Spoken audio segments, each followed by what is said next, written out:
Hi, it's Linda Fox. I'm in the PhocusWire studio. I'm with Lillian Rafson of Pack Up and Go. Thanks for joining us. Thanks so much for having me. So great presentation this morning. Thank you. I'm interested to know a little bit more about the demographic, and more specifically, what is your average demographic working out as? Our average traveler age is 36, but we often see baby boomers, retirees, parents traveling with young children, and our average travel size is 2 people. So couples are our bread and butter, but again, we see a lot of friends from across the country meeting up for reunions on their trips, a lot of families. Okay, and something that Chris Hemisher mentioned on stage, and I was thinking about it as well, is that this is hard to keep going, to keep the momentum. And, you know, great, you've got that referral traffic, but this surprise element of booking this 3-day trip for someone with a, I think you said £1,000 budget was your average. Mm-hmm. You know, can that be a big business, do you think? I think it's continuing to grow. I think that we're seeing a trend, especially among millennial travelers, where they certainly can plan their own vacation, but they're missing the service aspect of a traditional travel agency. And so the surprise is a nice cherry on top, but it really is about having someone else plan their vacations. And I think that the 3-day model for our core type of trip is really important, especially in the United States, where we know that Americans are not very likely to use their vacation days. So with our trips, we're only asking travelers to give up 1 vacation day for a long weekend, or they can plan it over an existing long weekend. So it's very low risk. Okay, and do you think, I mean, like the novelty would wear off? You would use it once and then you think, okay, that was great, that was good fun, I've done that now.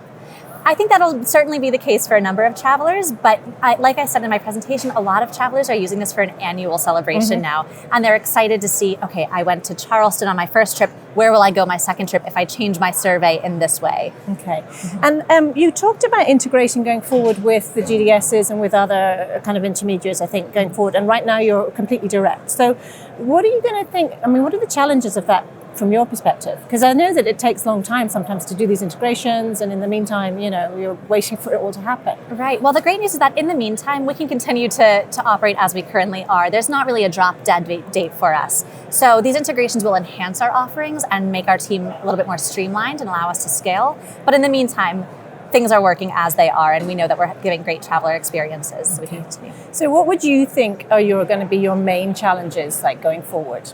I think our main challenge is going to be scaling customer service. Yeah, you're going to be always chasing, you know, as well. Exactly. And I'm so proud of the customer service we're able to maintain right now.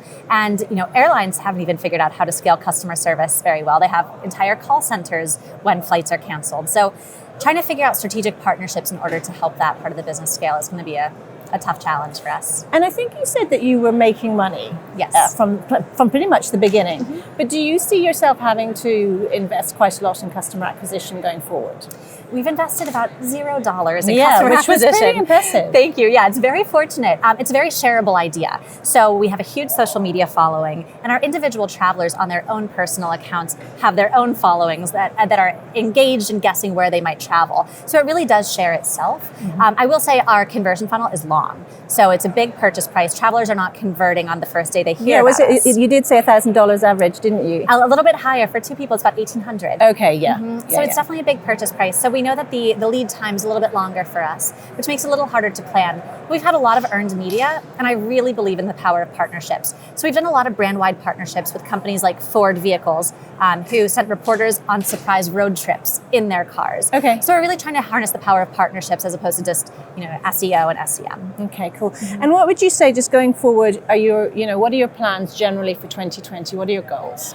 We're really excited to roll out some new types of trip formats. So we've heard from a lot of travelers that they would love to do multi-city trips with a round-robin ticket. So we're going to start implementing more unique types of trip offerings, still within the United States for right now. Sure. We know that only 10% of Americans have passports. So we have a pretty big market here, but we're excited to offer longer trip formats, multi-city trip formats. Okay, Lillian, thank you so much for joining us. Thank you so much for having me.